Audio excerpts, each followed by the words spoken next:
حسن ناصر کو مارا کیوں گیا؟ اتنا بڑا تھریٹ تو نہیں تھا وہ، اتنی بڑی تنظیم تو نہیں تھی اس کے پاس. تو کیا ہم نے کبھی غور کیا کہ حسن ناصر ہی ٹارگٹ کیوں ہوا؟ اور یہ سوال کچھ سال پہلے میں نے ایک امریکن ڈپلومیٹ سے پوچھا تھا کہ 60s میں جو اس نے مجھ سے کہا کہ 60s میں جو کمیونسٹ موومنٹس چل رہی تھی ان کو جہاں جہاں بھی ریاست نے کرش کرنے کی پالیسی بنائی اس کو ہم نے سپورٹ کیا. اور یہ انٹرویو میرے پاس آج بھی موجود ہے اور ٹیلی ویژن پہ چلا بھی تھا، کیونکہ وہ شخص وٹنس تھا ہنری کسنجر اور ذوالفقار علی بھٹو کی جو ملاقات ہوئی تھی جس میں انہوں نے تھریٹ کیا تھا. بلایا تو میں نے اس کو اس وجہ سے تھا کہ وہ بیسیکلی میٹنگ کیا تھی، لیکن اس میں یہ بھی ذکر نکلا. تو حسن ناصر کو قتل کرنے کی کوشش نہیں کی گئی، اس فوج کو قتل کرنے کی کوشش کی گئی. اور یہی وجہ ہے کہ پاکستان میں سب سے پہلے اگر کسی سیاسی جماعت پر پابندی لگی تو کمیونسٹ پارٹی آف پاکستان. دیکھیے 1948 میں سب سے پہلا ایکٹ کون سا آرڈیننس نافذ کیا گیا؟ وہ تھا سیکورٹی ایکٹ آرڈیننس. اور اس کا مقصد ہی یہ تھا کہ پاکستان میں سیاست، ادب، صحافت اور ثقافت اس میں کہیں بھی پروگریسو رنگ نظر نہ آئے. اسی لیے فیض بھی ٹارگٹ ہوا، جوش بھی ٹارگٹ ہوئے، پی ایف یو جے بھی ٹارگٹ ہوئی. اور بہت کم لوگوں کو شاید پتا ہو کہ سب سے پہلے ادبی رسالوں پہ پابندی لگی جن میں نقوش بھی شامل تھا. میں وہی بات کہہ رہا ہوں کہ یہ، اور اس کے بعد میں نے اس وقت کے، کیونکہ وہ آپ کو ایک شوق ہوتا ہے ہسٹری کو ٹریس کرنے کا، تو اس وقت کے جو، اور آج بھی اب وہ ان کی عمر ماشاءاللہ 94-95 ہے. روداد خان سے میں نے یہ پوچھا تھا کہ وہ کیا سوچتی، تو اس نے کہا 2-3 ڈائریکشنز تھی ہمیں، کیونکہ میں، انہوں نے کہا کہ میں کیونکہ پہلے سول سرونٹس میں تھا، جو پہلا بیچ تھا، سب سے پہلے انہوں نے کہا کہ مجھے خیبر پختونخوا میں بھیجا گیا سرخ پوش تحریک کو کچلنے کے لیے. اور یہ بالکل ڈائریکشن تھی. پھر انہوں نے کہا کہ صحافیوں کے بارے میں بہت واضح پالیسی تھی کہ آزادی اظہار نہیں ہونی چاہیے. لیکن حسن ناصر کے کو مارنے سے آج تک کی جو چیزیں ہوئی ہیں اس کو ہم نے کس طرح، میں نے ابھی یہ ڈاکومنٹری کا آخری حصہ دیکھا، شروع کا نہیں دیکھا، مجھے اس میں تبدیلی کیا نظر آئی؟ حسن ناصر پر اسٹیٹ رن ٹیلی ویژن پہ پروگرام ہو رہا تھا. یہ حسن ناصر کی تبدیلی ہے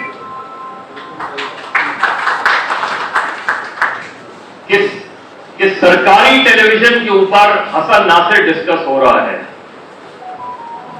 سرکاری ٹیلی ویژن پہ پروفیسر جمال نقوی بیٹھے ہوئے ہیں. ہم اس ڈاکومنٹری کو اور بہت بہتر بنا سکتے ہیں. آج ہم شاہی قلعے کے اس سیل میں بھی جا سکتے ہیں جہاں حسن ناصر کو بند کیا گیا. اور ابھی جب میں نے پی ایف یو جے پہ ایک ڈاکومنٹری کو 1 سال بھر پہلے شروع کروائی تھی تو ان جگہوں کو جہاں جہاں تحریک گئی ہے صحافیوں کی، کوٹ لکھپت جیل جہاں کوڑے لگے تھے، وہ جگہیں جہاں گرفتاریاں دی گئی تھیں، ان سب کو کیپچر کرنے کی کوشش کی. آج یہاں بہت سے لوگ ایسے بیٹھے ہیں جنہوں نے قید و بند کی صحبتیں برداشت کی ہیں، کیا ہم نے اس کو ڈاکومنٹ کرنے کی کبھی کوشش کی؟ وہ سارے لوگ جنہوں نے جیلیں کاٹی ہیں، ٹارچر سیلز برداشت کیے ہیں،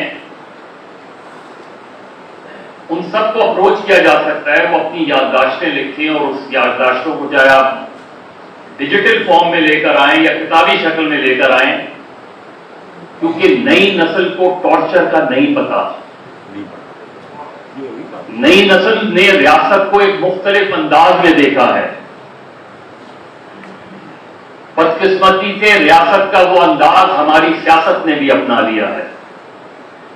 اس کے بعد آنے والی سیاسی جماعتوں نے ریاستی نیریٹو کو زیادہ آگے بڑھایا، حسن ناصر کے نیریٹو کو کم آگے بڑھایا۔ ہماری سیاسی جماعتیں ریاست کے اعلی کار کے طور پہ پروگریسو رنگ بھی دیتی ہیں، فیض اور جالب بھی ان کے جلسوں میں ہوتے ہیں، لیکن ان کی پوری سوچ جو ہے اس سے جنرل ضیاء الحق کا بیانیہ تو آگے بڑھ رہا ہے، بائیں بازو یا روشن خیال کا بیانیہ آگے نہیں بڑھ رہا۔ بات حسن ناصر سے نذیر عباسی تک آ جاتی ہے۔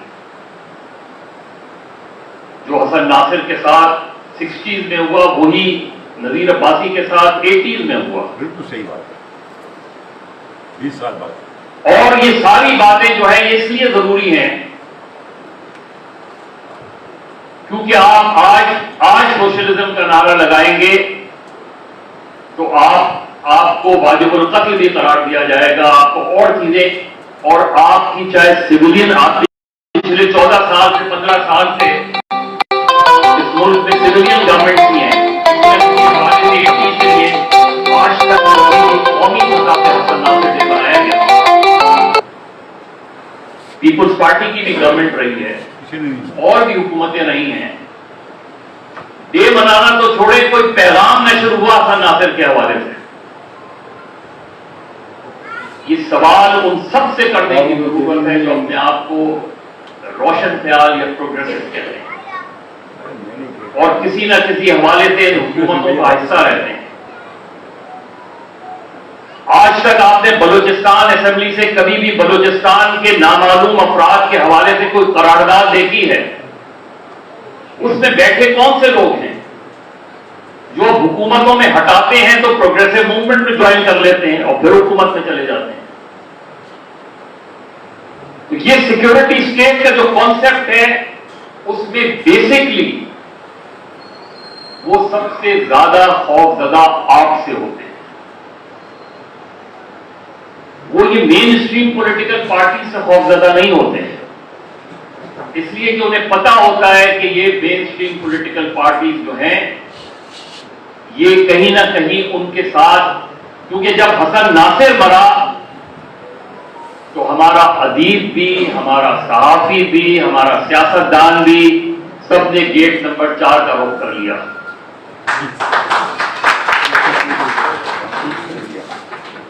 ہمیں درباری بھی ملے اور آج بھی درباری ہیں، آج بھی دربار میں جاتے ہیں، حاضری دیتے ہیں، جب بات نہیں بنتی تو وہ آپ کے جلسوں میں آ کے، آپ کی محفلوں میں آ کے روشن خیالی کا سبق دیتے ہیں۔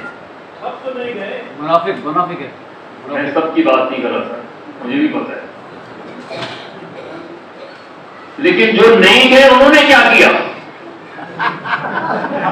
یہ ہے سوال۔ منظور صاحب، ٹریڈ یونین موومنٹ کہاں چلی گئی؟ نہیں، کوئی نہیں ماری، معاف کیجیے گا، میرے سامنے کوئی بھی ٹریڈ یونین لیڈر کھڑے ہو کے یہ بتائے کہ اتنے عرصے میں جو ہم خاندانی سیاست کی بات کرتے ہیں وہی سیاست ہم نے ٹریڈ یونین میں بھی لے کر آئے۔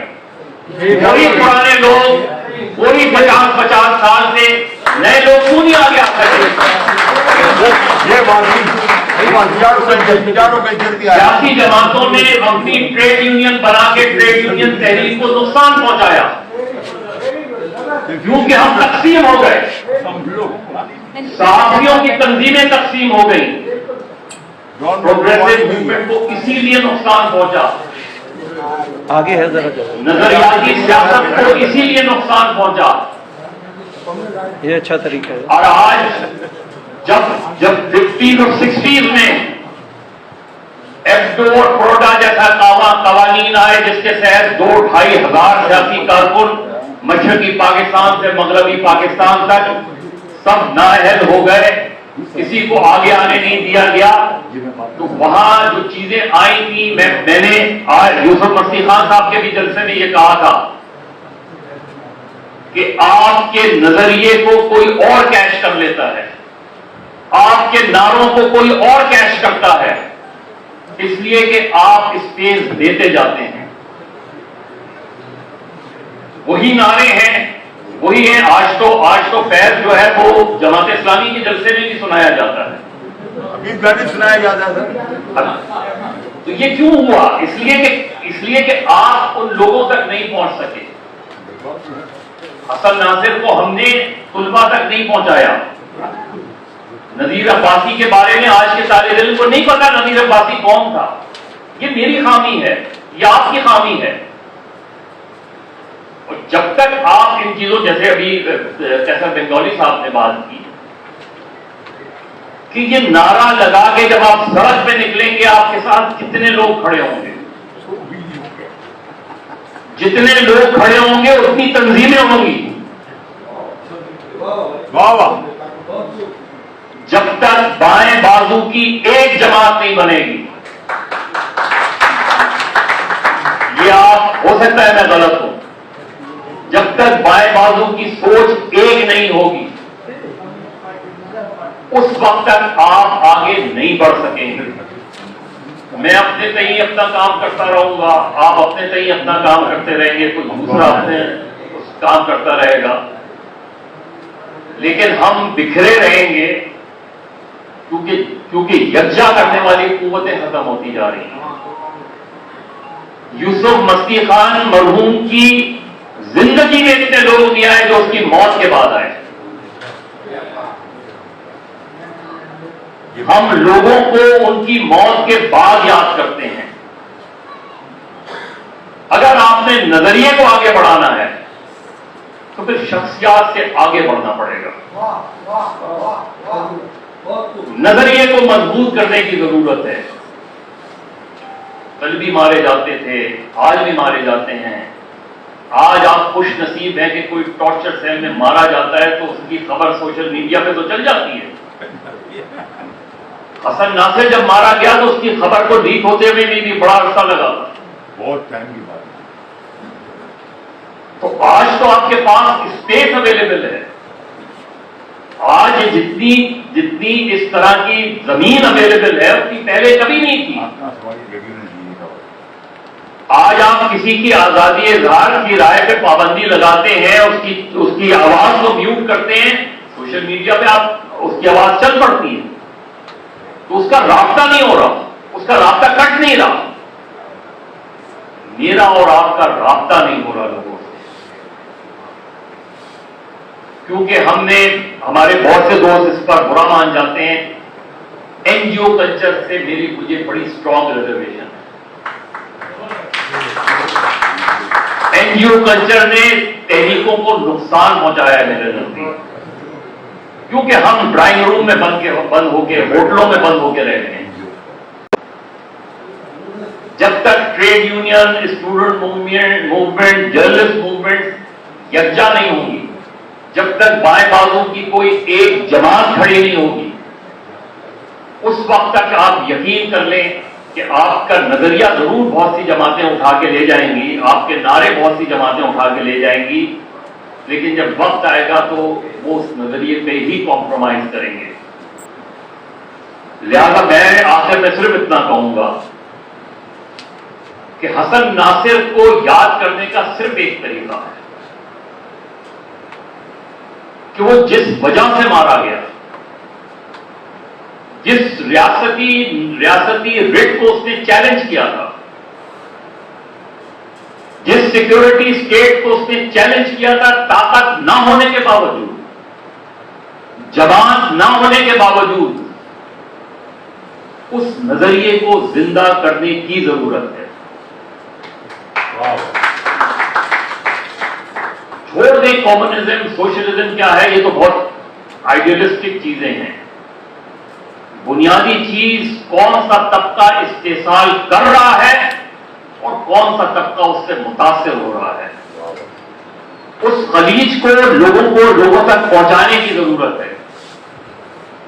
آج جو باہر کھڑا چوکیدار ہے وہ ان پڑھ بھی ہے تو اس کو اسمارٹ فون استعمال کرنا آتا ہے. کیا آپ کا میسج اس تک پہنچ رہا ہے؟ اگر آپ کا میسج اس تک نہیں پہنچ رہا تو یاد رکھیں کہ آپ کا مخالف جو بیانیاں رکھتے ہیں دائیں بازو کے لوگ، انہوں نے اپنے آپ کو ریویو کیا.